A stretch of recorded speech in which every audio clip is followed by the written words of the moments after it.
இன்னைக்கு எங்களை நீங்கள் புறந்தள்ளலாம்.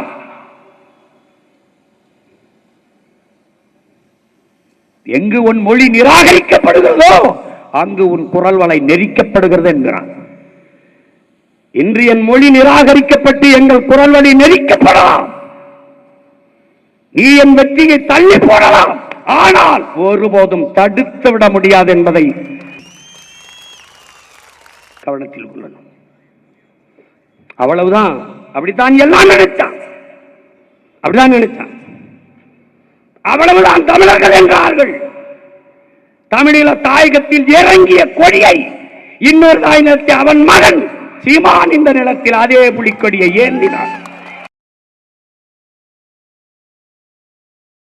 2010ஆம் ஆண்டு மதுரையில இதே மே 18 பேரெழுச்சியாக நாங்கள் தமிழர்கள் சாதிய மத உணர்ச்சியை பின்னுக்கு தள்ளி தமிழர் என்கிற தேசிய இன உணர்வை முன்னிறுத்தி எழுந்தோம்.